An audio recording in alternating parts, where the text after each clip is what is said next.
সম্মানিত দর্শক মণ্ডলী, যারা দেশ এবং বিদেশ থেকে আমার এই চ্যানেল দেখছেন তাদের জানাচ্ছি আন্তরিক অভিনন্দন ও ভালোবাসা। জামাত ইসলামীর উদ্যোগে গতকাল 18 ফেব্রুয়ারি 2025-এ সারা বাংলাদেশের প্রতিটি জেলায় জেলায় ফাঁসিবাদের আওয়ামী দোসরদের এ সরকারের উপদেষ্টা মণ্ডলী রয়েছে, যারা বিএনপির অসংখ্য মামলা ফাঁসির আসামি বাবরকে মুক্তি দিয়েছে, কিন্তু জামাতের অসংখ্য আলেম এবং নেতাকর্মীদেরকে মামলা থেকে খালাস দিচ্ছে না।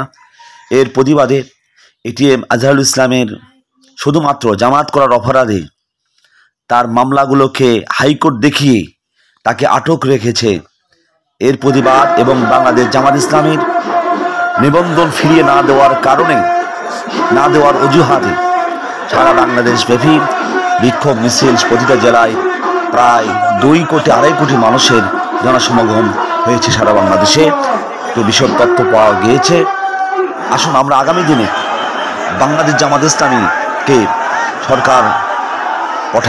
সরকারকে এদেশে প্রতিষ্ঠা করি, কারণ জামাত ইসলামের দ্বারা কখনো চাঁদাবাজি, সন্ত্রাসী, ভূমি দখল, স্ট্যান্ড দখল, ভূমি অফিস দখল, বিভিন্ন মানুষের ব্যবসা প্রতিষ্ঠান দখল, গার্মেন্টস দখল, অবৈধ কোনো কার্যকলাপ তাদের দ্বারা হবে না ইনশাআল্লাহ।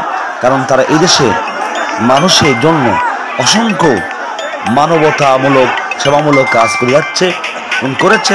তারা দেশের টাকা কখনো বিদেশে পাচার করে নাই। তারা এদেশে ব্যাংক, বিমা, শিক্ষা প্রতিষ্ঠান, হাসপাতাল, ক্লিনিক, অসংখ্য মানুষের শিল্প প্রতিষ্ঠান, ব্যবসায়িক প্রতিষ্ঠান তারা এই দেশের জন্য করেছে।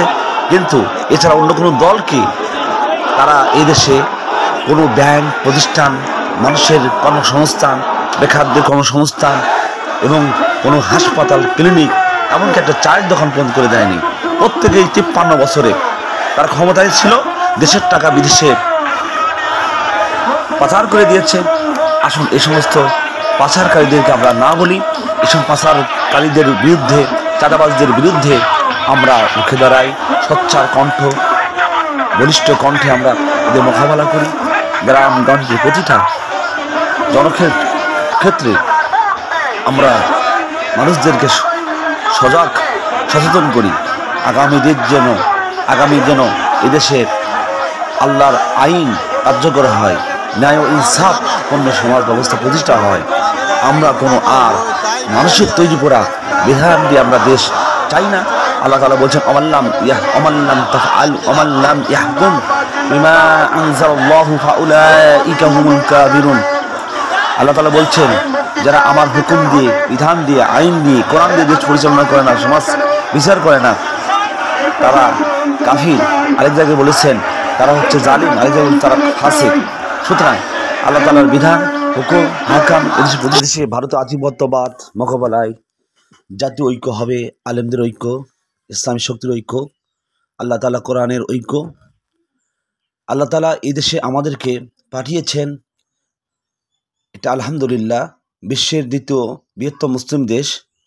এদেশের বিধান, সংবিধান হবে আল কোরআন। কোরআন দিয়ে এদেশ পরিচালিত হবে। কোরআন দিয়ে এদেশ সকল ধর্ম, বর্ণ, সকল মানুষের অধিকার নিশ্চিতকরণে আমরা ঐক্যবদ্ধ হই।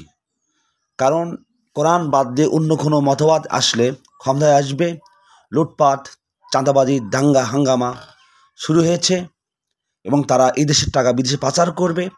বাইরে থেকে ঋণ নিয়ে এসে এদেশের ঋণের বোঝা মাথাপিছু বাড়িয়ে দিবে। আমরা বাংলাদেশ জামাত ইসলামীকে আগামী দিনে এদেশে সরকার প্রতিষ্ঠায় আমরা সোচ্চার কণ্ঠ উজাড় করে, জানমাল ব্যয় করে আমরা প্রতিষ্ঠা করি। কারণ তারা আওয়ামী লীগের দোসররা এদেশে বিএনপির ভিতরে ভারতীয় রদের এজেন্টগুলো তারা নির্বাচনের জন্য তারা পায়তারা করছে।